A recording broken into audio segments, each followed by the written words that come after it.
The journey begins across the vast open plains of the Pampas in Argentina. Do you hear that sound? Heavy footsteps, not from a predator, but from herds of wild buffalo and cattle marching through the golden light of dusk. They are not the usual stars of nature documentaries or biology textbooks.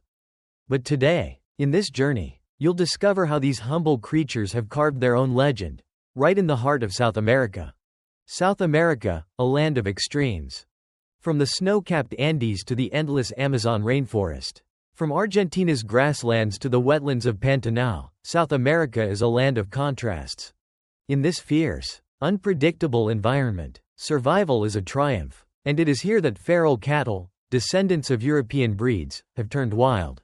Likewise, water buffalo, brought in from Asia, have adapted to swampy landscapes in Brazil and Venezuela, carving out unique ecosystems of their own.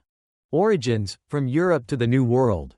Christopher Columbus didn't bring buffalo to the Americas. But just a few decades later, Spanish and Portuguese ships began unloading Iberian cattle and eventually Asian water buffalo. At first, these animals served as livestock for meat, milk, labor, but the wild heart of South America couldn't be fenced. Many escaped into the open. And over 300 to 400 years, something remarkable happened, a rewilding. Domestic beasts became wild survivors. Anatomy of a survivor. Let's take a closer look at these animals. Feral cattle. Large, muscular bodies, often weighing 800-1.000 kilograms. Wide, curved horns, used for self-defense and dominance. Seasonal migration, traveling miles for water and grazing. Highly resistant to drought and poor forage. Water buffalo. Adapted to wetlands, with strong legs and thick skin. Loves mud baths, for thermoregulation and parasite control. Highly intelligent, remembering paths and recognizing humans. They are not just beasts of burden anymore, they are nature's warriors. Their kingdoms. Where can you find these wild populations? 1. Pantanal, Brazil. The world's largest tropical wetland. Buffalo were once semi-domestic but many now roam free. 2. Marajó Island. A rare haven for fully wild buffalo. Now part of the local identity and economy. 3. The Pampas, Argentina. Endless grasslands, home to large feral cattle herds. It's also the birthplace of the gaucho cowboy culture. In culture and festival. In Brazil's Marajó Island, there's a vibrant buffalo festival, where locals dress in traditional outfits, race on buffalo, and give thanks to nature. In Argentina, wild cattle are tied to the identity of the gaucho, romanticized in poetry, folk songs, and movies. In Venezuela, the buffalo is seen as a symbol of resilience.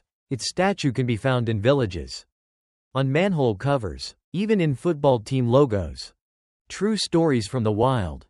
In 2016, a herd of buffalo in Marajó was documented migrating for 3 weeks, navigating swamps to escape a massive flood. In Pantanal, biologists witnessed a buffalo herd protecting their calves from a caiman attack, forming a defensive circle, much like African elephants. One cow, nicknamed Lucia, wore a GPS collar and survived 17 years in the wild without any human help. Threats and hope.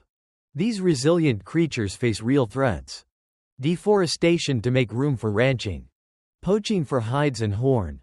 Genetic dilution, from crossbreeding with domestic livestock. But hope remains. Genetic mapping projects aim to preserve wild DNA lines.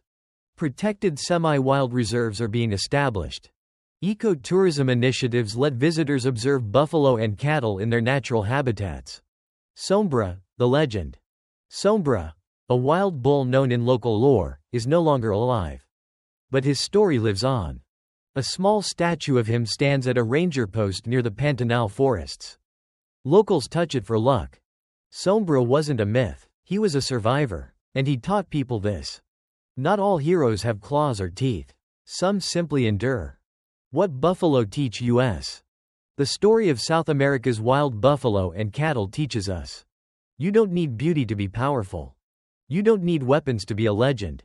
You just need resilience, patience, and the will to adapt. Perhaps, after today, you'll look at ordinary animals differently. Because sometimes, the silent ones, the dusty ones, are the true soul of the earth. Thank you for listening. And if you ever find yourself in South America, keep an eye out for a shape in the mist, a horn on the horizon, or the rumble of hooves that whisper tales from centuries past.